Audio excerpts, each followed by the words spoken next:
Assalamualaikum warahmatullahi wabarakatuh.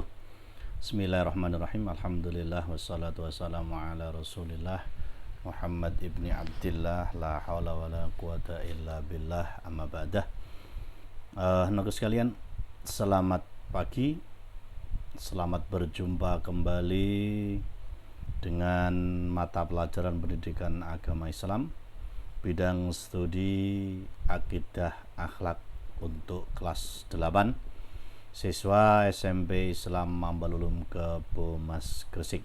Mudah-mudahan kalian pada pagi hari ini, pada pertemuan kali ini dalam kondisi sihah wal afiyah dan selalu dalam lindungannya Allah Subhanahu wa taala.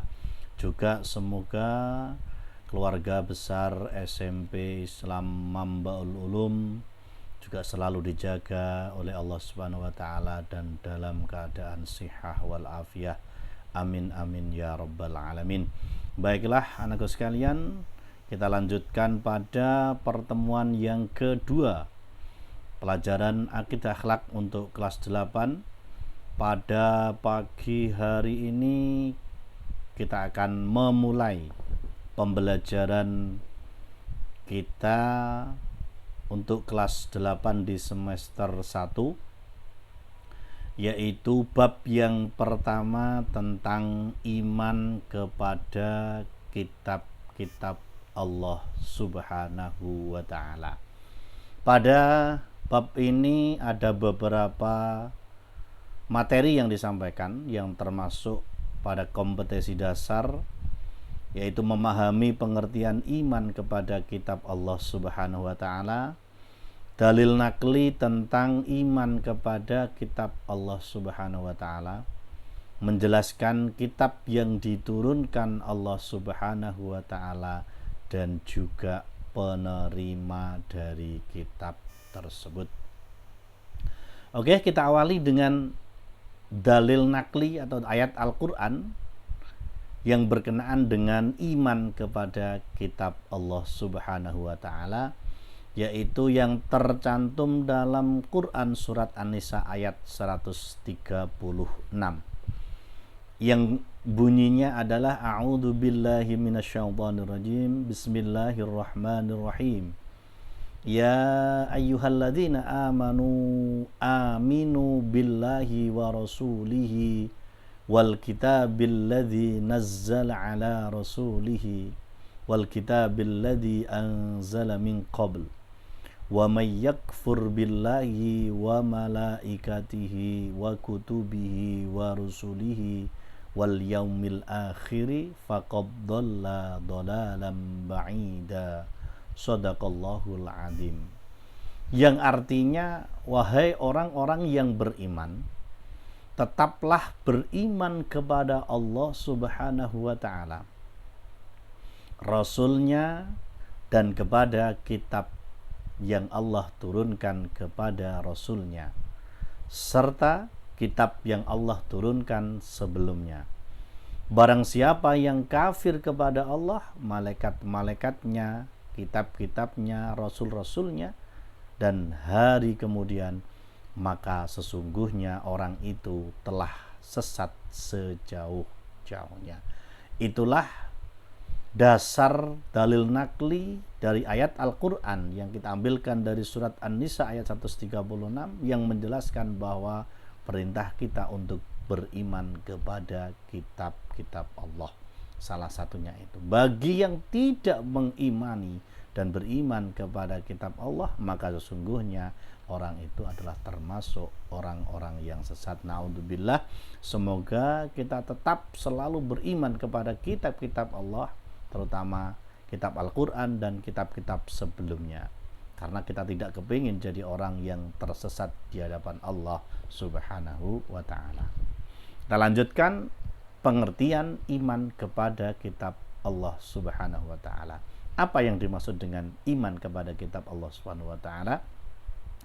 Bahwa iman kepada kitab Allah mempercayai dan meyakini dengan sepenuh hati, mempercayai dan meyakini dengan sepenuh hati bahwa Allah Subhanahu wa ta'ala telah menurunkan kitab-kitabnya kepada para nabi atau para rasul yang berisi wahyu Allah Subhanahu wa ta'ala untuk disampaikan kepada seluruh umat manusia.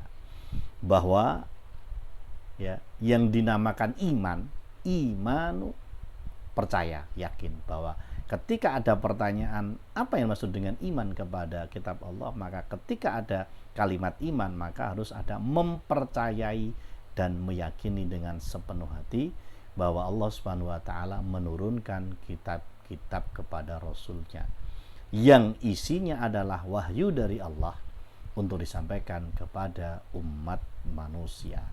Itu pengertian dari iman kepada kitab Allah Subhanahu wa ta'ala. Kemudian anak sekalian, tingkatan dalam beriman kepada kitab Allah itu ada 3 tingkatan.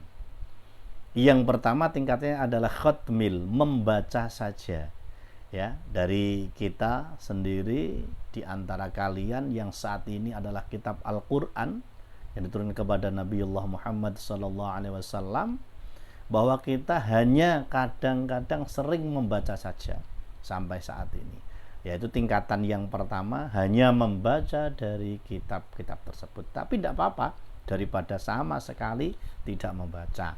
Ya, bahkan di dalam rumah itu kadang-kadang tidak ada Al-Quran, tidak punya Al-Quran. Dan kadang-kadang ada yang punya Al-Quran tetapi hanya setahun sekali dibuka ketika bulan Ramadan. Itu pun kadang-kadang awal Ramadan, setelah itu 1 minggu setelah Ramadan berjalan maka ditutup kembali Al-Qur'annya karena sudah sibuk dengan yang lainnya. Itu tingkatan yang pertama, hanya membaca. Yang kedua adalah tingkatan tartil, membaca dan memahami. Membaca Al-Qur'an dengan benar, kemudian memahami apa yang dibaca dari ayat-ayat tersebut. Maka salah satu usaha sekolah, salah satu dari sekolah Mambal Ulum, SMP Islam Mambal Ulum, memberikan materi Quran dan hadis. Salah satunya adalah membaca ayat-ayat Al-Quran dan memahami dari isi Al-Quran tersebut. Sehingga tidak hanya membaca saja, namun kita ambil hal-hal yang sesuai, yang dibutuhkan saat ini, kita sampaikan kepada kalian semua, kepada anak-anak kita, untuk bisa memahami dari beberapa ayat yang bisa dan mampu dipelajari dalam proses belajar mengajar selama berada di SMP Islam Mambal Ulum. Kemudian tingkatan yang ketiga adalah tahfidz. Ya, selain membaca, memahami, juga mengamalkan dan juga menghafalkan Al-Quran tersebut. Ya, berarti membaca, memahami, menghafalkan Al-Quran dan mengamalkan isi dari Al-Quran tersebut. Ini tingkatan yang pelatih. Mudah-mudahan kita semua, kalian juga, walaupun tidak seluruh ayat Al-Quran yang kita pelajari, hanya beberapa bagian ayat yang menjelaskan tentang ya sesuatu yang berhubungan dengan kehidupan kita, namun kita berusaha untuk bisa membacanya dengan baik, memahami isinya dengan baik, kemudian menghafalkannya dan juga mampu untuk mengamalkan daripada isi dari apa yang kita pelajari saat ini. Yaitu mudah-mudahan kita termasuk pada tingkatan yang ketiga yang bisa mengamalkan apa yang ada dalam ayat Al-Quran tersebut. Singkatnya, kita sebagai umat Islam belum cukup beriman kepada kitab Allah saja, tetapi harus senantiasa membaca, mempelajari, memahami daripada isi kandungannya, sehingga dalam kehidupan kita memahami aturan-aturan dalamnya untuk selanjutnya kita amalkan dalam kehidupan kita sehari-hari. Itu tujuannya kita mempelajari Al-Quran, hadis, salah satu pelajaran yang ada di sekolah yang kita cintai ini. Baiklah anak-anakku sekalian, selain itu ada namanya kitab dan ada juga namanya suhuf. Ini ketika mendengar kalian nanti ada kitab, ada suhuf, maka perlu disampaikan di awal ini ya bahwa apa perbedaannya kitab dan suhuf dan apa yang dinamakan dengan kitab atau kitab dan suhuf tersebut. Yang dinamakan kitab adalah kumpulan wahyu Allah Subhanahu wa ta'ala yang disampaikan kepada para rasul untuk diajarkan kepada manusia sebagai petunjuk dan pedoman hidup yang sudah dibukukan. Ya, sekali lagi, yang namanya kitab adalah wahyu Allah yang disampaikan kepada para rasulnya untuk diajarkan kepada manusia sebagai petunjuk dan pedoman hidup, dan ini sudah adalah dikumpulkan atau dibukukan.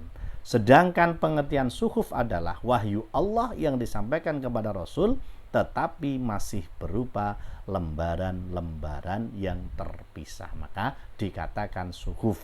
Suhuf dalam arti bahasa Arab itu adalah lembaran. Itu pengertian kitab dan suhuf. Sekarang apa perbedaan kitab dan suhuf? Ada persamaan, juga ada perbedaan.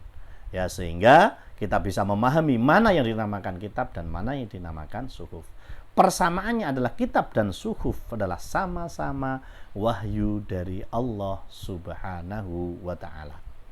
Kemudian perbedaannya adalah isi kitab lebih lengkap daripada isi suhuf. Dan kitab sudah dibukukan, sedangkan suhuf tidak dibukukan. Itulah persamaan dan perbedaan antara kitab dan suhuf. Anak-anak sekalian, kita lanjutkan sekarang, kepada siapakah Allah Subhanahu wa ta'ala menurunkan kitab-kitab tersebut, ya, yang diturunkan kitab apa saja dan kepada siapa diturunkan kitab tersebut. Maka dalam hal ini disampaikan para nasib pada materi kali ini adalah nama-nama kitab Allah dan Rasul penerimanya. Yang pertama adalah kitab Taurat yang diturunkan kepada Nabi Musa alaihi salam. Ya, yang pertama kitab Taurat diturunkan kepada Nabi Musa alaihi salam. Yang kedua kitab Injil diturunkan kepada Nabi Isa alaihi salam. Yang ketiga kitab Zabur yang diturunkan kepada Nabi Daud alaihi salam, dan kitab yang terakhir adalah kitab Al-Quran yang diturunkan kepada Nabi Muhammad sallallahu alaihi wasallam.